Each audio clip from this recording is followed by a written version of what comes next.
Well, if you're new to feeder fishing, you're probably wondering what braid is all about. We use it in lots and lots of different scenarios, lots of different venues, and it's something that transformed my feeder fishing when I started taking it a little bit more serious and had a look at how I could improve my overall fishing. Braid is a material that you put onto your spool just like you do with mono or monofilament, which is normal reel line, which is what you're probably more familiar with.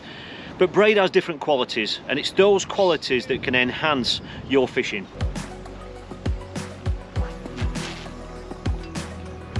Now, braid is supplied on spools just like normal reel line or monofilament. Now, I'm going to talk to you about the qualities of braid and why we use it in certain scenarios, but we don't use it all the time.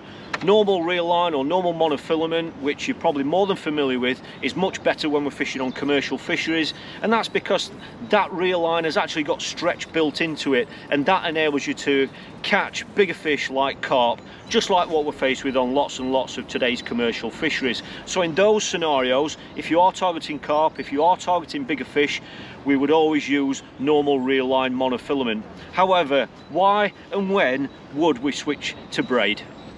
Now, there are lots and lots of different types of braid out there. I've used Submerge for the last 8 years, and it actually comes in 3 different diameters. But as regards the actual main qualities of braid, the main quality for me is the fact that it doesn't stretch. There is 0 stretch in braid. Okay, so that means that when you're targeting shy biting fish like skimmers and bream and roach, then because there's little stretch, when the fish takes your bait on your feeder rig that's out in the lake, then because there's 0 stretch, it means bite detection is much easier. There isn't any stretch there, so it enhances the bite. It's easier to see bites with braid, and that's why we use it on lots and lots of the natural venues that we fish. I love to use it for bream fishing, and there are 3 different diameters that I use.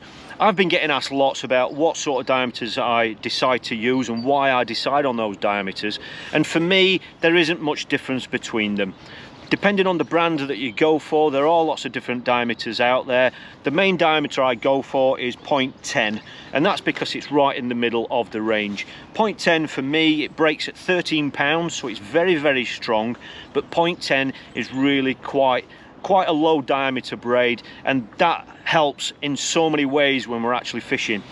Because it's low diameter, it's going to come off your reel spool much easier. Because it's a low diameter, it's going to be able to peel off the front spool of your reel, and then it's going to go through the eyes on your rod as well. So the rings on your rod, because this is low diameter, there's going to be less friction going through these rings, and that's going to enable you to cast that little bit further and easier.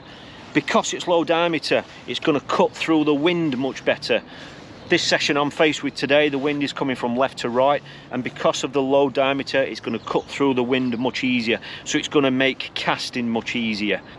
On lots of reservoirs, we are often faced with tow. If you're not familiar with what tow is, that is basically when the wind is pushing down to one end of the lake, and inevitably that just means that the underside of the lake, the water underneath, is going to be going back the other way, and that's because the water's turning over. When that happens, you've got water that's moving, and when you've got a feeder out there, you've got your tip here, you've got lots of line or braid going through that water, and because of that movement, that's going to tighten up your tip. It means it's going to be wanting to move your reel line. Because braid, or the braid that I'm using, is only 0.10, that is a low diameter, so it means as that water's moving, it's not going to pick up the line as much, it's not going to affect the braid much, and that means the tip is not going to be bent round as much. That is where braid, on venues where you've got lots of tow, when it's really windy, that's when braid can be much better than mono, because a mono of similar strength to this, the diameter will be about 0.22 to 26, so that's over twice the thickness of the braid. So that means that that tow is going to pick up that mono much easier, which means there's going to be a bigger bend in your tip.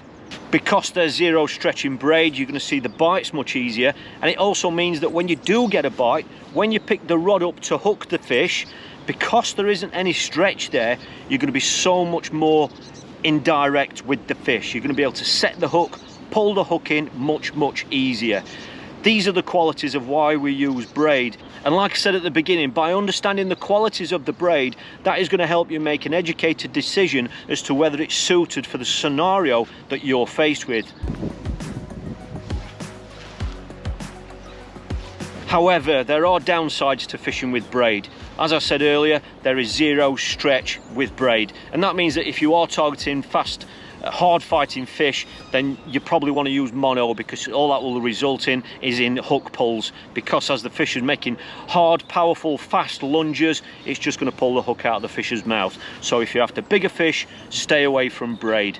Another issue that people quite often message me about with braid is that they're getting knots with it, and most of the time that's purely because they haven't dampened down the actual spool itself. So if you're going to be using braid, certainly for the first time in a session, or if the rod's been on a roost and it's dried out in the sunshine, before you cast out, just put some water actually on the spool. You can either do that with an atomizer spray, or just put your hand in some water and drip it onto the braid itself.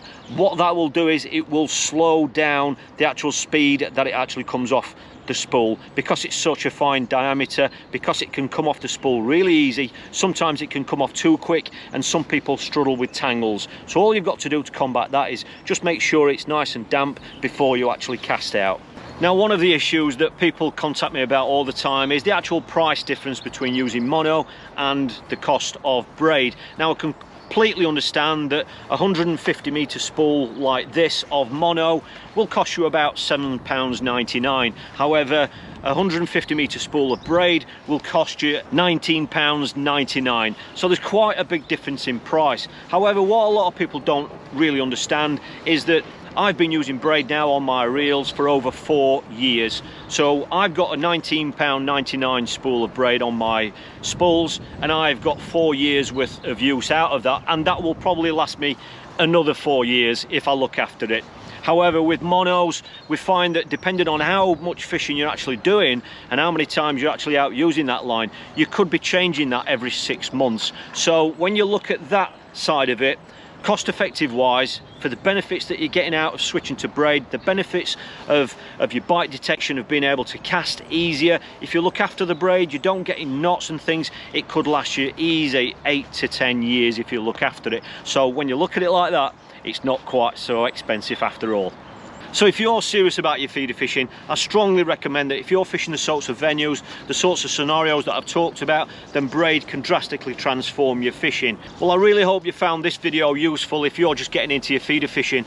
If you want to fast track your feeder fishing even more, then you might want to check out our feeder fishing courses.